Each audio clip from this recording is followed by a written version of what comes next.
नमस्कार, सुप्रभात। स्वागत एक बार पुनः आप सभी का सब रंग कार्यक्रम में। मित्रों, कहते हैं कि पैर में आई मोच और छोटी सोच इंसान को आगे नहीं बढ़ने देती। और यही कारण है कि हम आपके लिए बहुत ही सुंदर सुंदर और बड़ी सोच लेकर प्रतिदिन सुबह हाजिर हो जाते हैं, ताकि ये सोच हमारे बोल, हमारे कर्म, हमारे व्यवहार में परिणत हो। क्योंकि जितनी अच्छी सोच होगी उतना ही तो अच्छा जीवन होगा। कहते हैं बड़ी सोच रखो तो जीवन में भी सारी प्राप्तियां बड़ी से बड़ी होंगी, और यदि सोच ही छोटी रह जाएगी तो फिर प्राप्तियां भी संकुचित और सीमित रह जाएंगी। मित्रों, जहाँ तक सोच की बात है, उसी का संबंध हमारी इच्छाओं और ज़रूरतों से भी जुड़ी हुई होती हैं।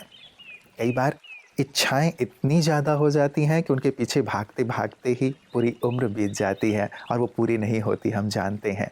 लेकिन आवश्यकता अनुसार अपने जीवन को थोड़े संसाधनों में भी अच्छी तरह जीना, ये भी एक बहुत सुंदर कला है, और ये भी हमारी सोच का ही एक हिस्सा है कि हमें अपने जीवन को कैसे जीना है। तो ये सुंदर सी बात हम अपने जीवन में अपनाते हुए आइए आगे बढ़ते हैं सुवाक्य की ओर।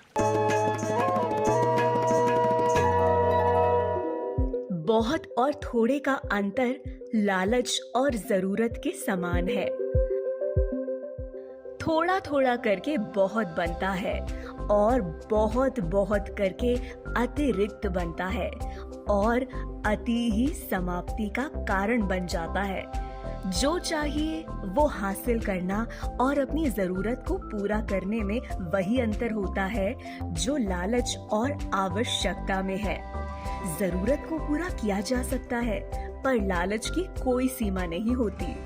ये इंसान के सर चढ़ के उसको बहका देता है और जबरदस्ती अपनी मांगों को अधिक से अधिकतर की मात्रा में ले जाता है।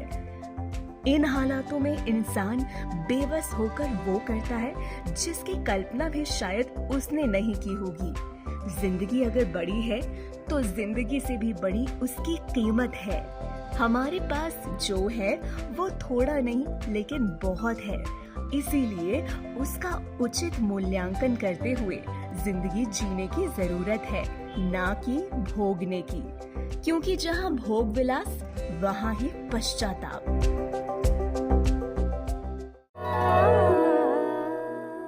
मित्रों, हम बात कर रहे थे सोच की। सोच हमारे जीवन का एक आधार।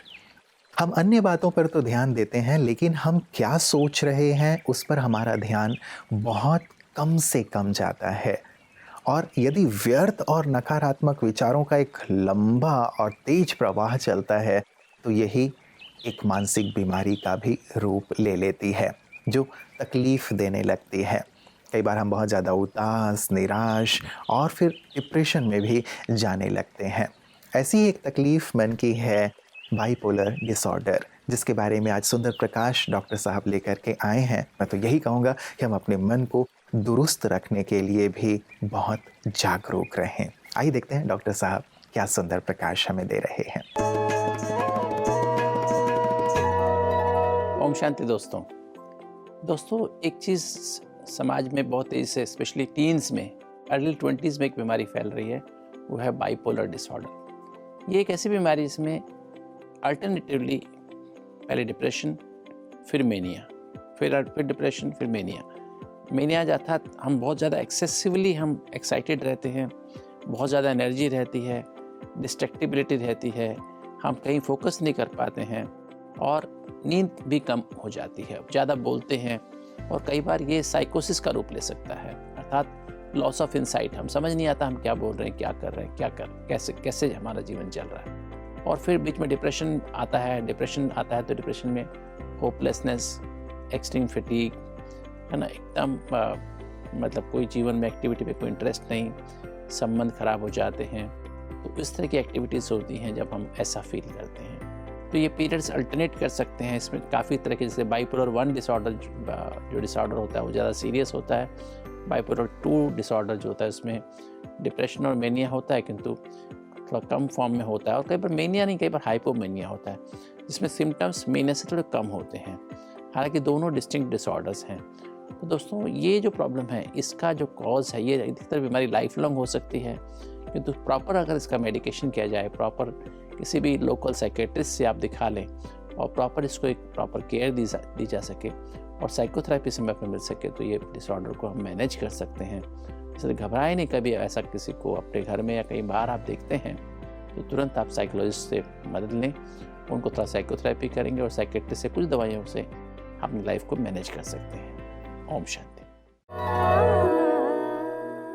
तो आपका मन संपूर्ण रूप से तंदुरुस्त रहे, इसी शुभकामना के साथ आइए आगे बढ़ते हैं। और इसी से जुड़ा हुआ एक सुंदर प्रयास और शुरुआत हमने योग का भी किया हुआ है, योग एक जीवन दर्शन के रूप में, क्योंकि योग मित्रों हमारे मन से ही सीधा सीधा जुड़ा हुआ है। कई बार लोग सोचते हैं कि मेडिटेशन मन को पूरी तरह निसंकल्प कर देने का नाम है, किसी भी प्रकार के विचार न करने का नाम है, लेकिन वास्तव में योग का सही अर्थ है, योग मन को सुमन बनाने वाला है, हमारे मन में सुंदर विचारों, श्रेष्ठ विचारों को जन्म देने वाला है। कैसे लगातार हम अपने लिए, औरों के लिए विपरीत परिस्थितियों में भी अच्छे विचारों में रह सकते हैं, अच्छे विचारों की रचना कर सकते हैं, यही योग हमें सिखाता है। तो इतना सुंदर लाभ देने वाले योग को क्यों ना हम भी अपने जीवन में शामिल करें। और आइए देखते हैं आज के इस सेगमेंट में आदरणीय सूर्य भाई जी हमें योग के बारे में क्या प्रकाश दे रहे हैं। ओम शांति। राजयोगा मेडिटेशन, राजयोग अर्थात किंग ऑफ ऑल योगाज। भिन्न भिन्न तरह से योगों की व्याख्या भारत में, हमारी इंडियन फिलॉसफी में, योगा फिलॉसफी में की गई है।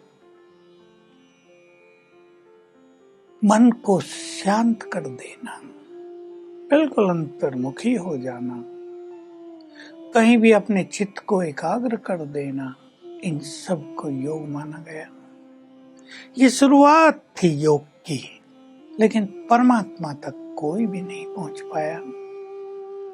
परमात्मा स्वयं सुप्रीम टीचर हैं और वो सुप्रीम टीचर बनकर धरा पर अवतरित हुए। उन्होंने ब्रह्मा मुख के द्वारा ये राजयोग सिखाया, जिसकी चर्चा हम कर रहे हैं। कितने ही लाख लोग आज राजयोग का अभ्यास कर रहे हैं, उनका जीवन बदल चुका है, व्यसन छूट चुके हैं, उनकी बुद्धि श्रेष्ठ बन गई है, उनके चरित्र में निखार आ गया है, मॉरल वैल्यू उनके जीवन में आ गई है, वे पाप कर्मों से मुक्त होकर पुण्य आत्माएं बन चुके हैं।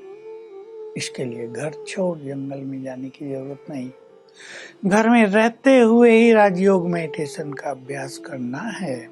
और एक बहुत ही सुंदर बात है कि कर्मों में भी इसका अभ्यास किया जाता है। अगर हम सवेरे ब्रह्म मुहूर्त में उठ के इसका अभ्यास करते हैं तो प्रभु मिलन के सुंदर डिवाइन अनुभव होने लगते हैं। हमें रोज लगेगा कि रोज सवेरे सवेरे हमें भगवान से मिलन हो गया। चले आज थोड़ा सा अनुभव कर लें, मैं आत्मा परम पवित्र हूँ, आई एम सुप्रीमली प्योर।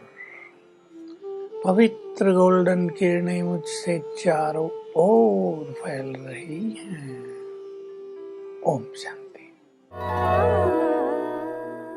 मित्रों, कई लोग ब्रह्मा कुमारीज ऑर्गेनाइजेशन को एक आध्यात्मिक ऑर्गेनाइजेशन मानते हुए केवल ये सोचते हैं कि ये केवल आत्मा परमात्मा की ही बात करते होंगे, धर्म और आध्यात्म की ही बात करते होंगे, लेकिन जीवन से जुड़ी हुई मूलभूत बातें और जीवन की समस्याओं पर प्रकाश डालना और सभी को उन समस्याओं से मुक्त करना ब्रह्मा कुमारीज का उद्देश्य है। और ये सभी वर्गों के लिए करती हैं, न केवल धर्म और आध्यात्म से जुड़े हुए लोगों के लिए।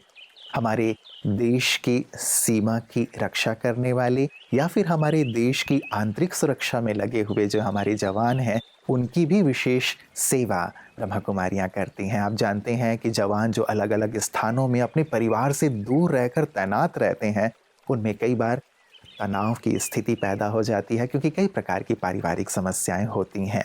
कैसे वो तनाव से मुक्त रहते हुए अपने कार्य को, अपने सेवा को, अपनी ड्यूटी को सहज रूप से आनंदित होकर कर सकते हैं, उस पर तनाव मुक्त जीवन शैली पर सुंदर व्याख्यान माला भी ब्रह्मा कुमारीज आयोजित करते हैं। ऐसे ही सुंदर सेवा की गई गुजरात में बीएसएफ के जवानों के लिए। भारत पाकिस्तान बॉर्डर नडाबेट गुजरात में ब्रह्मा कुमारीज एवं बीएसएफ के संयुक्त तत्वावधान में वहां के जवानों के लिए तनाव प्रबंधन एवं योग से स्वरक्षा आदि विषयों पर कार्यक्रम का आयोजन किया गया।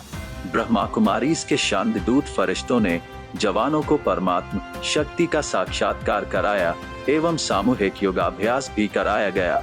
सभागार में वहां के जवान एवं ब्रह्मा कुमारीज महसाना उपक्षेत्र के भाई बहनों सहित 500 लोग मौजूद रहे। मुख्य वक्ता के रूप में अपना वक्तव्य देते हुए महसाना की राजयोग शिक्षिका ब्रह्मा कुमारी धारा बहन ने बताया कि आंतरिक शक्तियों को बढ़ाने के लिए राजयोग बहुत उपयोगी है, जिससे परिस्थिति में सकारात्मक भाव पैदा होगा और यह भाव ही हमें तनाव से मुक्त होने में मदद रूप होता है। महसाना की वरिष्ठ राजयोग शिक्षिका आदरणीय कुसुम बहन ने कहा कि जो करना है वही करना है और जो नहीं करना है वो नहीं करना है। इसी बात को सदा याद रखकर आगे बढ़ते चलें। कृषि एवं ग्राम विकास प्रभाग की राष्ट्रीय अध्यक्षा आदरणीय राजयोगिनी सरला दीदी ने अपने आशीर्वचन में कहा कि मैं जवानों को नमन करते हुए दिल से दुआ देती हूँ, देश की जनता को चैन की नींद देने वाले, सबको सदा तनाव मुक्त रखने वाले खुद तनाव में कैसे रह सकते हैं। देश की रक्षा करने वालों को पहले स्वयं की रक्षा करनी है, स्वयं को शक्तिशाली बनाना है। मित्रों, आज किसी ने बहुत सुंदर सी पंक्ति भेजी। वैसे भी आप मुझे बहुत सारी चीज़ें भेजते हैं और बहुत प्यारी प्यारी चीज़ें शेयर करते हैं और उन्हें बीच बीच में मैं लेता हूँ। उन्हीं में से एक पंक्ति कि मैं अपने कल को तलाशता रहा दिन भर, मैं अपने कल को तलाशता रहा दिन भर और शाम होते होते मेरा आज चला गया। कितनी सुंदर सी बात है ना।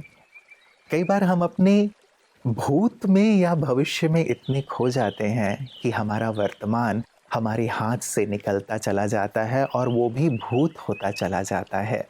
क्यों ना अपने वर्तमान का संपूर्ण आनंद लिया जाए। जीवन में कौन ऐसा है जिसके पास तकलीफ़ें या परेशानियां नहीं हैं? कौन ऐसा है जिसके पास बातें नहीं हैं? लेकिन बातों को, सिचुएशंस को एक तरफ रखते हुए यदि हम समाधान पर फोकस करते हैं, आनंद पर फोकस करते हैं, स्वयं पर फोकस करते हैं, ईश्वर का थोड़ा ध्यान करते हैं, हमें प्रकाश मिलने लगता है। तो आपका आज का दिन भी और पूरा जीवन ही प्रकाशित हो, आनंद से परिपूर्ण हो। इन्हीं शुभकामनाओं के साथ नमस्कार, ओम शांति।